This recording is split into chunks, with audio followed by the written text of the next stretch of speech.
bersama Miss Imas dalam video Kumis Kupas Materi bersama Miss. Nah, dalam video kali ini kita akan sama-sama belajar tentang keberagaman peran di sekolah. Untuk teman-teman yang baru bergabung di channel ini, sebelum kita tonton videonya, yuk sama-sama kita like, komen, share, subscribe, dan jangan lupa nyalakan tanda loncengnya ya, supaya teman-teman dapat informasi terupdate untuk video Miss Imas lainnya. Terima kasih. Hai teman-teman, sebelum kita ke materi, Miss Imas akan menyampaikan tujuan pembelajaran kita kali ini. Nah, diharapkan setelah menonton video ini, teman-teman yang pertama mampu mengetahui perbedaan peran seseorang di sekolah. Tujuan pembelajaran yang kedua yaitu teman-teman mampu mengetahui tugas atau kewajiban seseorang berdasarkan perannya di sekolah. Teman-teman, sekolah merupakan lembaga pendidikan formal tempat kita menuntut ilmu, bersosialisasi antara seluruh warga sekolah. Nah, kedudukan sekolah saat ini sangatlah penting demi memajukan bangsa Indonesia.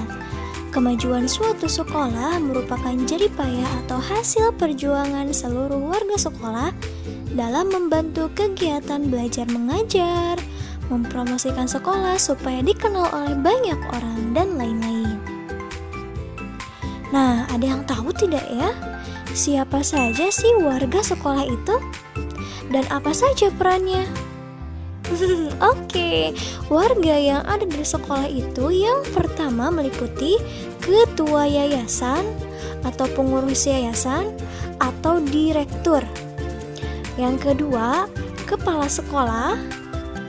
Yang ketiga, wakil kepala sekolah. Yang keempat, guru. Yang kelima, siswa dan siswi. Yang keenam, karyawan dan staf tata usaha. Yang ketujuh, petugas kebersihan. Yang kedelapan, penjaga sekolah. Yang kesembilan, wali murid. Dan yang kesepuluh, dokter sekolah. Nah, setiap warga sekolah memiliki peran dan tugas yang berbeda-beda demi kemajuan sekolah. Nah, berikut Miss Imas jelaskan satu persatu peran dan tugas warga sekolah. Yang pertama, yayasan sekolah atau direktur.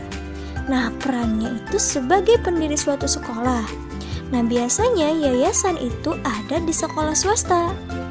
Nah, tugasnya apa sih teman-teman? Yang pertama, tugasnya memberikan kesejahteraan kepada seluruh warga sekolah. Yang kedua, mengelola sekolah. Yang ketiga, memberikan perlindungan untuk warga sekolah. Yang keempat, membuat keputusan terkait anggaran sekolah. Yang kelima, menetapkan kebijakan, dan masih banyak lagi tugasnya yang lain. Yang kedua, kepala sekolah. Perannya adalah sebagai pemimpin sekolah. Nah, tugasnya yang pertama menyusun program kerja dan anggaran sekolah. Yang kedua, mengatur kegiatan belajar di sekolah. Yang ketiga, melakukan supervisi atau penilaian kinerja guru dan karyawan. Yang keempat, mengatur penggunaan sarana dan prasarana sekolah. Dan yang kelima, menjaga hubungan baik dengan seluruh warga sekolah dan masyarakat. Yang ketiga adalah wakil kepala sekolah. Perannya adalah sebagai wakil pemimpin di sekolah. Nah, tugas wakil kepala sekolah yang pertama, menyusun program pembinaan atau OSIS. Yang kedua, menyusun program kegiatan ekskul. Yang ketiga, mengatur pertemuan dengan wali murid. Yang keempat, menyusun rencana kebutuhan sarana dan prasarana. Oke teman-teman, yang keempat yaitu guru.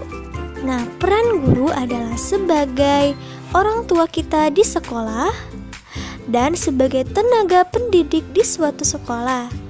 Nah, tugas guru itu banyak teman-teman. Di antara tugas guru yang pertama, memberikan ilmu kepada siswa di sekolah. Yang kedua, memberikan bimbingan, pengarahan kepada siswa di sekolah. Tugas yang ketiga yaitu memberikan penilaian dan evaluasi untuk siswa. Yang keempat, membuat administrasi keguruan. Yang kelima, menjalin hubungan baik dengan wali murid. Yang kelima adalah siswa dan siswi. Nah, perannya adalah sebagai peserta didik di suatu sekolah. Nah, tugas siswa atau siswi itu banyak juga teman-teman ya. Di antara tugas siswa atau siswi yang pertama, belajar dengan rajin dan melaksanakan tugas. Yang kedua, mematuhi dan melaksanakan tata tertib sekolah. Yang ketiga, menghormati dan mematuhi perintah guru dalam hal kebaikan. Yang keempat, menghormati warga sekolah lainnya. Selanjutnya yaitu karyawan dan staf tata usaha. Nah, perannya adalah sebagai staf dalam bidang pelayanan. Tugasnya diantaranya yang pertama, melayani pembayaran SPP siswa. Yang kedua, membantu melaksanakan administrasi sekolah, administrasi guru, dan administrasi murid. Warga sekolah selanjutnya adalah wali murid. Nah, wali murid berperan sebagai komite sekolah atau koordinator kelas. Di antara tugas wali murid yang pertama, membentuk paguyuban atau komite atau koordinator kelas. Yang kedua, bisa menjadi narasumber dalam kegiatan sekolah. Yang ketiga, ikut serta dalam kegiatan-kegiatan sekolah. Yang keempat, mendukung dan membantu guru dalam hal penguatan karakter anak. Selanjutnya ada petugas kebersihan. Nah, perannya adalah sebagai tim kebersihan sekolah. Di antara tugas petugas kebersihan yang pertama, menjaga dan merawat kebersihan sekolah, misalnya membersihkan ruang kelas, ruang guru, lapangan, masjid, dan lain-lain. Warga sekolah selanjutnya ada penjaga sekolah. Nah, berperan sebagai tim keamanan sekolah. Di antara tugasnya yang pertama, menjaga keamanan sekolah. Yang kedua, menjaga barang-barang atau fasilitas sekolah dari gangguan atau pencurian. Lalu ada dokter sekolah. Dokter sekolah berperan sebagai tim kesehatan sekolah. Di antara tugas dokter sekolah yang pertama, mengecek kesehatan siswa serta warga sekolah yang lainnya secara berkala. Misalnya, melakukan pengecekan setiap sebulan sekali atau 6 bulan sekali. Yang kedua yaitu merawat warga sekolah yang tiba-tiba sakit di sekolah. Oke teman-teman, nah itu tadi adalah peran dan tugas setiap warga sekolah. Nah, sebagai seorang siswa, kita memiliki tugas untuk belajar dan mengerjakan tugas dengan baik. Tugas yang diberikan guru itu bisa jadi berkelompok atau perorangan. Nah, kalau tugas yang diberikan secara berkelompok, itu harus dikerjakan secara berdiskusi teman-teman. Nah, berbicara tentang diskusi, dalam sebuah diskusi kelompok, setiap anggota kelompok itu harus memiliki peran dan tugasnya masing-masing. Misalnya, yang pertama, ada yang bertugas dan berperan sebagai pemimpin diskusi atau ketua kelompok.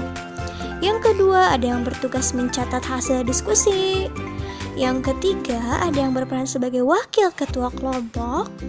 Yang keempat, ada yang bertugas mempresentasikan hasil diskusi. Yang kelima, ada yang tugasnya menjawab pertanyaan siswa lain saat melakukan presentasi. Nah, semua tugas-tugas itu harus dilaksanakan dengan penuh tanggung jawab. Oke teman-teman Miss Imas, kesimpulan untuk pembelajaran kita kali ini adalah sebagai warga sekolah yang baik, kita perlu menjalankan tugas kita sesuai dengan peran kita di sekolah demi kemajuan sekolah serta kelancaran kegiatan belajar mengajar di sekolah. Nah teman-teman, semoga penjelasannya bermanfaat ya. Tetap jaga kesehatan, tetap semangat, tetap belajar. Wassalamualaikum warahmatullahi wabarakatuh. Thank you for watching. Untuk teman-teman yang baru bergabung di channel ini, silahkan tonton video kami yang lainnya ya. Jangan lupa like, comment, and share video-video kami ya. Sampai jumpa di video berikutnya. Dadah!